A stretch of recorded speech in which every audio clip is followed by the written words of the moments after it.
Welcome back to my channel. So one of the most watched videos here on my YouTube channel is called Who is Truly Trans and Can We Put Gender Back into Pandora's Box? I published this in November of 2021. I'm doing something a little bit different today in that I'm coming back to this very interesting topic and revisiting the question of who is truly trans through a slightly different lens, which takes a closer look at the concept of gender identity.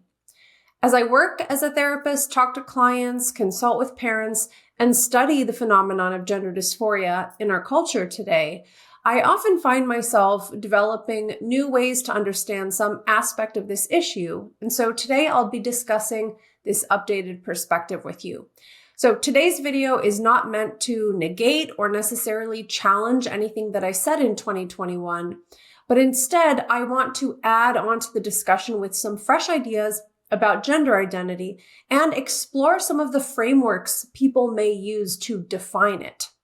The original video was a response to a parent who had asked how she could know if her child is truly trans. She was concerned that if her child is trans, then not affirming could cause harm and damage.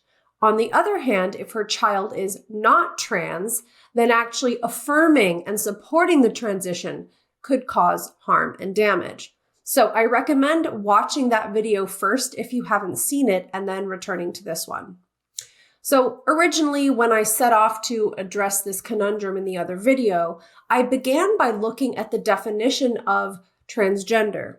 This is the kind of definition we would find if we referenced any kind of mainstream psychiatric resource or website. So for example, WebMD says, transgender is a general term that describes people whose gender identity or their internal sense of being male, female, or something else does not match the sex they were assigned at birth. So, as I mentioned in the original video, this definition raises a second question, which is, well, what is a gender identity? And there's probably some more I could say about sex assigned at birth, but that's outside of the scope of this video. So we have to ask, what is a gender identity? And like many of the terms in this discourse around trans and gender identity has been defined differently in lots of contexts, and it's not always defined very clearly. Generally, it refers to a private inner experience of one's sex or gender role. Some say it's how you internally relate to yourself. So on the inside, does someone feel like a man, a woman, a girl, or a boy? It's also said, however, that one can experience themselves as neither a man nor a woman, or like both. So supposedly this sense of personal identity could also exist completely independent of one's biological sex and even invisible to others. So we'll talk more about this a little bit later.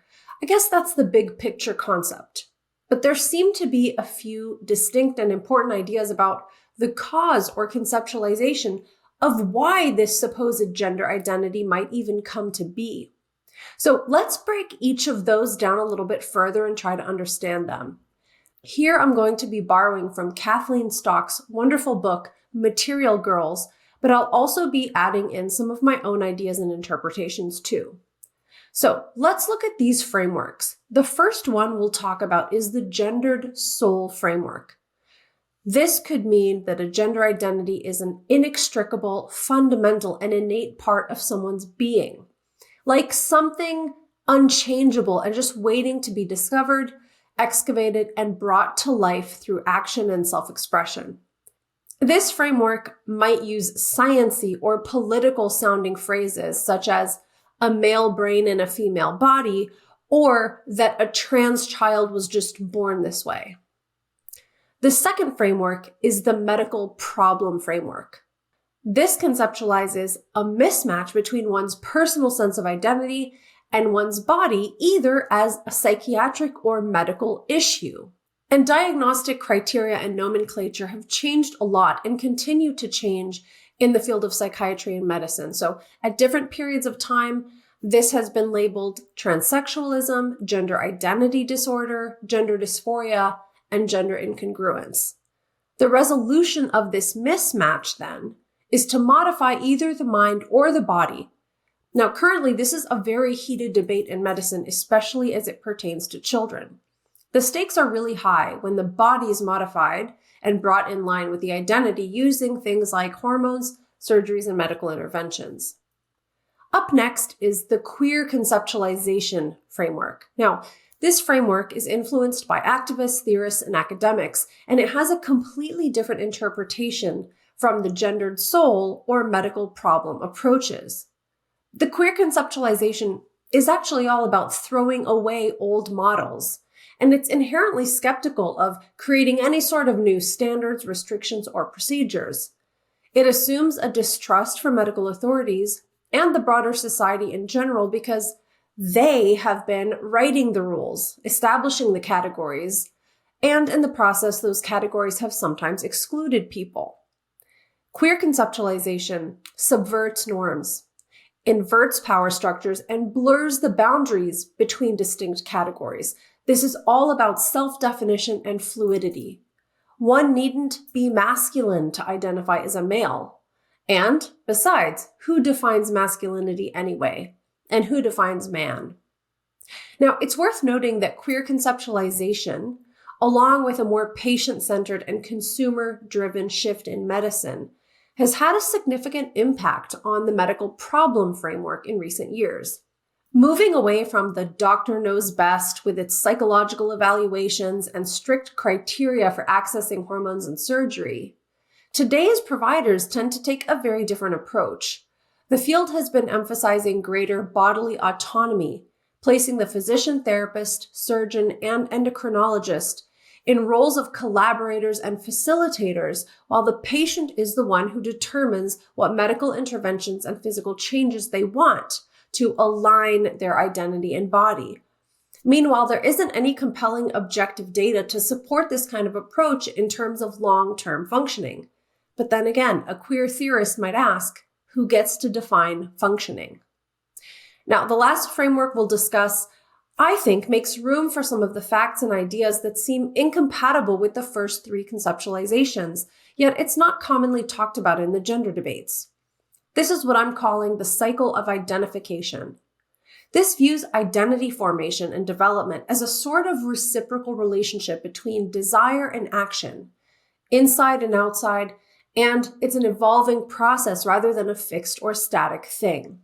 So one part is the private affinity, the identification with a type of person, and the second part involves the actions one takes to emulate, curate, and create themselves in the image of that type of person. So this might sound something like, in some ways, I feel similar to men or drawn to manhood, so I'll work on becoming a man and embodying manhood. Another example might be, I see this person who calls themselves non-binary. I relate to this person and feel similar to them in many ways. I'll therefore take cues from them and learn how to embody a similar way of thinking, dressing, and even modifying my own body. Now, this cycle of identification framework can account for all kinds of things, such as rapid onset gender dysphoria, happy trans people, detransitioners, etc. In this framework, nobody is born in the wrong body, trans women needn't say that they've always been women, and it's not about deliberately queering categories. Plus, doctors don't have to be psychics using evaluations and assessments to try to guess who the real trans people are so they can give them access to interventions. It's an individualized framework that takes into account the social context too in this reciprocal process. And I want to say that in a properly functioning psychiatric or psychological framework, this cycle of identification could be one of the ways we understand identity development while helping a person to stay in touch with reality. So, what are some of the consequences of gender identity in all of these different frameworks? While I certainly can't expand on all the possible consequences here, I want to highlight two of the big issues that I see. The first, reality. Possibly the greatest problem with all of these models is that they risk disconnecting us from material reality. In some of these frameworks, that disconnect seems to be the explicit goal. If one's internal identity, which is a sort of private fantasy, is prioritized as true and even more true than one's actual body, well, of course this is going to disconnect us from reality and make it much harder for us to understand ourselves. And the second big problem I see is the risk of turning a metaphor into something concrete. I think for many people, conceptually, they can sort of imagine what it might feel like if you felt you were supposed to be a different sex, right? A concrete sex that we can all understand. Like, I was supposed to have been a man, or I was supposed to have been a woman. But what happens when things get more abstract? I mean, if gender identity can refer to an inner experience of being neither a man nor a woman, then what else could it be? Well, now we have the development of agender and non-binary identities, but at the farthest extremities, some claim to have the identity of objects, animals, or weather. Yes, some people identify as weather patterns. Look, as a therapist, I think these feelings of personal identity are really interesting. They may be poetically or metaphorically meaningful to the person who holds them. But an identity that lives exclusively in someone's mind cannot be literally true. And we have to be very careful about turning a metaphor into something concrete and then enacting that onto the body. Trying to stay within the scope of this video, there's a lot more that we could consider, but I think we're going to have to leave it here for now. Now that we've teased apart these 4 different frameworks, I hope you'll be able to recognize them more clearly as you look around you at the cultural debates, people's descriptions of their own gender dysphoria, legal changes, human rights claims, and policy proposals.